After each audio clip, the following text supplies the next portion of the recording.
తాకట్లో ఉన్న మీ బంగారాన్ని విడిపించి ఆ రోజు ఆన్లైన్ రేటుకి కొంటాం. Sharma gold company. వాగర్థావివ సంపృక్తౌ వాగర్థ ప్రతిపత్తయే జగతః పితరౌ వందే పార్వతీ పరమేశ్వరౌ.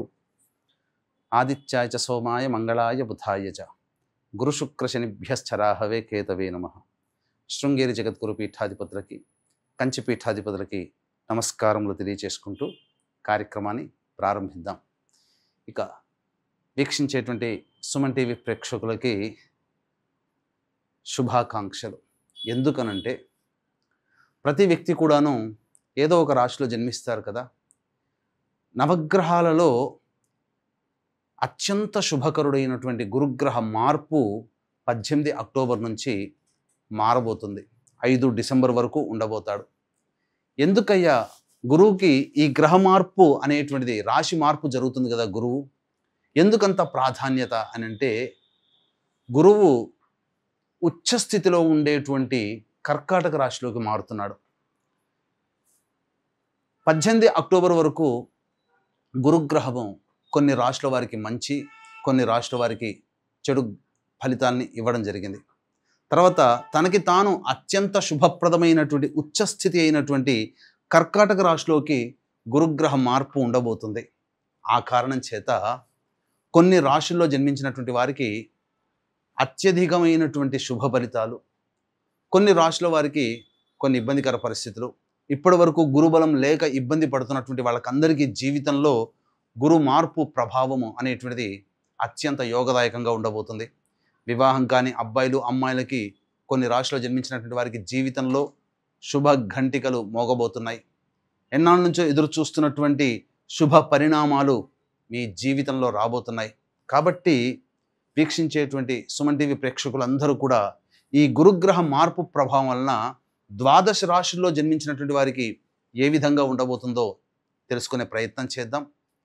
ఇక మిగతా గ్రహాల యొక్క స్థితిగతులు కనుక చూసినట్లయితే, శని యాజ్ యూజువల్గా మీనరాశిలో, అలాగే రాహువు కుంభరాశిలో, కేతువు సింహరాశిలో స్థితి పొంది ఉండడం జాతకరీత్యా. ఇక ప్రధానంగా రవిగ్రహము గురుగ్రహంతో పాటుగా 18 అక్టోబర్ నుంచి 16 నవంబర్ వరకు కూడా ఈ రవి తులారాశిలో సంచారం చేస్తుంటాడు. అలాగే 17 నవంబర్ నుంచి 15 డిసెంబర్ వరకు కూడా రవి ఈ యొక్క వృశ్చిక రాశిలోకి సంచారం చేస్తుంటాడు. ఇక మరొక గ్రహమైనటువంటి కుజుడు 27 అక్టోబర్ వరకు ఈ తులారాశిలో సంచారం చేస్తూ ఉంటే, 27 అక్టోబర్ నుంచి 7 డిసెంబర్ వరకు వృశ్చిక రాశిలో సంచారం చేస్తుంటాడు. ఇక మరొక గ్రహమైనటువంటి శుక్రగ్రహము 3 నవంబర్ నుంచి 26 నవంబర్ వరకు తులారాశిలో, అలాగే 27 నవంబర్ నుంచి 21 డిసెంబర్ వరకు వృశ్చిక రాశిలో శుక్రగ్రహ సంచార ప్రభావం. ఇక ఈ శుక్రుడు 3 నవంబర్ వరకు కూడా కన్యా రాశిలోనే సంచారం చేస్తున్నటువంటి ఈ కారణం చేత ప్రధానంగా ఇంతకుముందు చెప్పినట్టుగా 12 రాశులలో జన్మించినటువంటి వారికి ఏ విధమైనటువంటి శుభ అశుభ ఫలితాలు కలుగుతాయో సవివరంగా తెలుసుకునే ప్రయత్నం చేద్దాం. ఇక ఆలస్యం చేయకుండా మనం కార్యక్రమంలోకి వెళదామండి. తర్వాత ఈ యొక్క 12 రాశిలో జన్మించినటువంటి వారికి శుభ ఫలితాలు ఉంటే మరింత శుభ ఫలితాలు పొందడం కోసం, మరియు అశుభ ఫలితాలని గురుగ్రహం ఇస్తున్నట్లయితే మరింత యోగాన్ని కలగచేయడం కోసం ఎటువంటి పరిహారాలు పాటించాలి, ఒక్క గురుడే కాకుండా మిగతా గ్రహాల యొక్క శుభాశుభ ఫలితాలని కూడాను బేరీజ్ వేసుకొని మనం సవివరంగా తెలుసుకునే ప్రయత్నం చేద్దాం. గురుగ్రహము అతిచార ప్రభావం వలన 18 అక్టోబర్ నుంచి కర్కాటక రాశిలో ప్రవేశం చేస్తున్నటువంటి కారణం చేత కర్కాటక రాశిలో జన్మించినటువంటి వారికి ఏ విధంగా ఉండబోతుందో తెలుసుకునే ప్రయత్నం చేద్దాం. ఇక కేవలం గురుగ్రహ మార్పే కాదండి, రవి కుజ శుక్ర సంచార ప్రభావము, శని రాహు కేతుల యొక్క సంచార ప్రభావం కూడా మనం బేరీజ్ వేసుకొని ఫలితాన్ని మనం తెలియచేసుకుందాం. ముఖ్యంగా గురువు మారుతున్నటువంటి కారణం, అత్యంత శుభస్థానంలోకి గురువు మారుతున్నాడు. కర్కాటక రాశి ఉచ్చస్థితి. అటువంటి కర్కాటక రాశిలో జన్మించినటువంటి వారికి ఏ విధంగా ఉండబోతుందో తెలుసుకుందాం. గురువు జన్మ రాశిలో సంచారం చేస్తున్నాడు. కొద్దో గొప్ప 12వ స్థానంలో ఇప్పటి వరకు 18 అక్టోబర్ వరకు నడిచినటువంటి విధంగా కొద్దో గొప్ప యోగాన్ని కలగజేసేటువంటిది. ఎప్పుడైతే జన్మ రాశిలోకి ప్రవేశం చేశాడో అనూహ్యమైనటువంటి మార్పులు కలుగుతాయి. ముఖ్యంగా శరీరంలో మార్పులు కలుగుతాయి. శరీరంలో బరువు పెరగడం అనేటువంటిది ఈ యొక్క గురుగ్రహ మార్పు వల్ల కర్కాటక రాశి వారు అనుభూతి చెందవచ్చు. అయితే పుణ్యాన్ని సంపాదించుకునే విధంగా ఖర్చులు ఎలాగో ఉంటాయి. కర్కాటక రాశిలో ప్రవేశం చేసినంత మాత్రాన జన్మరాశిలోకి రాగానే ఏదో శుభ ఫలితాలు అనేది ఎక్స్పెక్ట్ చేయకూడదు. ఎందుకనంటే జన్మరాశిలో గురువు ఎప్పుడు కూడాను అశుభమే. కానీ వ్యయస్థానంలో ఉన్న అట్లీస్ట్ మనం సంపాదించింది పుణ్యాన్ని సంపాదించుకునే విధంగా ఖర్చులు కూడా ఉంటాయి. సంపాదించిన దానికి ఖర్చులు. కాబట్టి అటువంటి అవకాశం లేకుండా ఈ గురువు కర్కాటక రాశిలోకే ప్రవేశం చేస్తున్నటువంటి కారణం చేత కొంత బాధ్యతలు పెరుగుతాయి. లేనిపోని రెస్పాన్సిబిలిటీస్ అన్ని మీద వేసుకోవాల్సినటువంటి పరిస్థితి. ఇప్పుడు ఉద్యోగం చేస్తున్నారండి.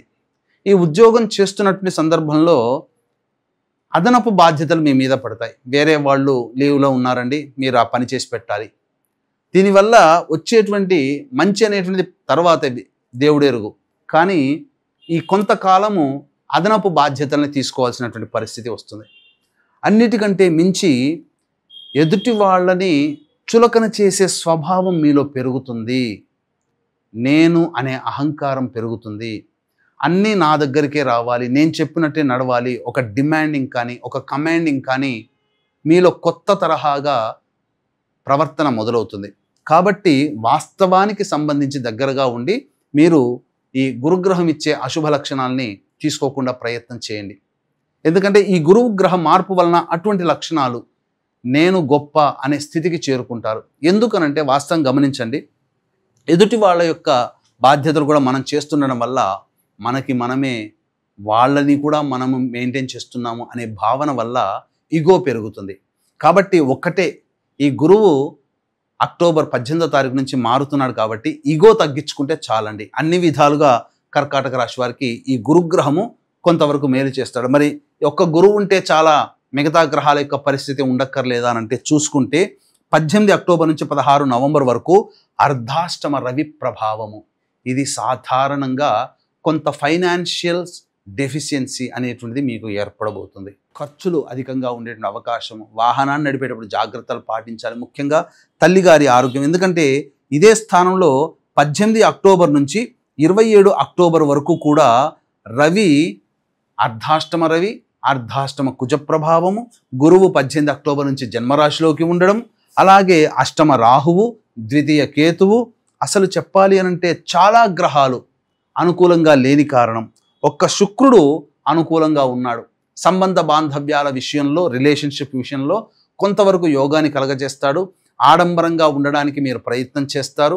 అలాగే సంఘంలో కొంతవరకు కీర్తి ప్రతిష్టలు ఉంటాయి. కానీ పేరు గొప్ప ఊరు దిబ్బ అన్నట్టుగా మనం బయటికి కనిపించడానికి హుందాతనముతో ఆనందంగా కనిపించిన లోపల అనేక సమస్యలు మన అంతర్గతంగా మనం ఫేస్ చేయాల్సినటువంటి పరిస్థితులు ఎదురవుతాయి. అర్ధాష్టమ రవి, అర్ధాష్టమ కుజ ప్రభావము 27 అక్టోబర్ వరకు, 18 అక్టోబర్ నుంచి 27 అక్టోబర్ వరకు ఒక 10 రోజులు ఈ గ్రహ సంచారం మారినటువంటి కారణం చేత కొంత ఉక్కిరి బిగ్గిరికి లోనవుతారు. అంటే ఒక సంబంధించినటువంటి ఒక సోడా బాటిల్లో బాగా షేక్ చేస్తే ఎలా అయితే మూత ఓపెన్ చేయగలనే బర్స్ట్ అవుతుందో అలా ఈ 10 రోజుల పాటు సమస్యలు మిమ్మల్ని వేధిస్తాయండి. ఒక బర్నింగ్ సిచ్యుయేషన్లో ఉన్నట్టుగా ఉంటుంది. కాబట్టి జాగ్రత్తలు పాటించండి. ఆత్మ నిబ్బరాన్ని కోల్పోకుండా మీరు ధైర్యంగా ఉండే ప్రయత్నం చేయండి. ఇక 17 నవంబర్ నుంచి 15 డిసెంబర్ వరకు కూడా రవి పంచమ స్థానంలో, అలాగే కుజుడు కూడా 27 అక్టోబర్ నుంచి పంచమ స్థానంలో 7 డిసెంబర్ వరకు ఉంటాడు. కాబట్టి ప్రధానంగా 18 అక్టోబర్ నుంచి గురువు అనుకూలంగా లేడు, రవి అనుకూలంగా లేడు, కుజుడు కూడా అనుకూలంగా లేడు. అలాగే అష్టమ రాహువు, కేతువు, శని, మొత్తం చూసుకుంటే 3 గ్రహాలు 6 గ్రహాలు ఉన్నదల్లా బుధుడు, శుక్రుడు, చంద్రుడు. కాబట్టి ఒక్క శుక్రగ్రహము, బుధగ్రహము ఎంతవరకు మిమ్మల్ని అదుపులో ఉంచగలుగుతుంది మిగతా గ్రహాల యొక్క దుష్ప్రభావాన్ని? కాబట్టి అన్ని విధాలుగా అనుకూలంగా లేదు. విద్యార్థులు బాగా కష్టపడితే తప్ప మంచి ఫలితాలు పొందలేకపోతారు. ఒకానొక సమయంలో ఈ గ్రహ ప్రభావం లేని కారణం చేత స్థిరాస్తులు లిక్విడేట్ చేసుకోవాల్సినటువంటి పరిస్థితి వస్తుంది. కాబట్టి అన్ని వ్యాపార రంగంలో ఉన్నటువంటి వాళ్ళు వ్యాపార విస్తరణ చేయకుండా ఉండడమే మేలు. ఉద్యోగంలో చేస్తున్నటువంటి వాళ్ళమ్మ మీకు చాలా చక్కగా తెలియజేస్తున్నాను, ఉద్యోగస్తులు ఉద్యోగ మార్పుని కోరుకోకండి. వచ్చే సంవత్సరం సంక్రాంతి తర్వాత ప్రయత్నం చేయండి, అనుకూలంగా ఉంటుంది. ప్రస్తుతం ఉన్నటువంటి కాలంలో కర్కాటక రాశిలో జన్మించినటువంటి వారు ఆందోళనకి గురయ్యేటువంటి అవకాశమే ఉన్నటువంటి కారణం చేత ఎలాంటి ఉద్యోగ బదిలీలకి కానీ నూతన ఉద్యోగంలో కానీ మీరు ప్రయత్నం చేయకుండా ఉన్న ఉద్యోగంలో సంతోషపడండి, సంతృప్తి చెందండి. కాలం కలిసి రానప్పుడు నలదమయంతులే, నలుడు, పంచపాండవులు వీళ్ళే చక్కగా స్తబ్దుగా ఉండిపోయారు. వాళ్ళు రాజులే, చక్రవర్తులే, కానీ సమయం కలిసి రానప్పుడు వాళ్ళు ఆధిపత్యాన్ని చూపించలేదు. మనమెంత మానవులం కాబట్టి, అంటే వాళ్ళు మానవులే కానీ దైవాంశ సంభూతులకే తప్పలేదు కష్టాలు. మనం సామాన్య మానవులం కాబట్టి కాలం కలిసి రాదు అనేటువంటి స్థితిలో ఉన్నప్పుడు జాగ్రత్తలు పాటించండి. అలాగే ఇంకా సమస్యలు బాగా ఎదుర్కొంటున్నట్లయితే మీ యొక్క జాతకరీత్యా నడుస్తున్నటువంటి గ్రహ దశాంతర దశల ప్రభావాలు కావున దగ్గరలోని మంచి ఉపాసనా పరులైనటువంటి జ్యోతిష్యుల చేత మీ జాతక చక్రాన్ని పరిశీలింప చేసుకొని దానికి తగు పరిహారాలు కనుక చేసుకుంటే సమస్యల నుంచి బయటపడతారు. సమస్యలు తీరిపోవు కానీ సమస్యలు బాధించకుండా దైవానుగ్రహాన్ని పొందే ప్రయత్నం చేసుకోవాలి.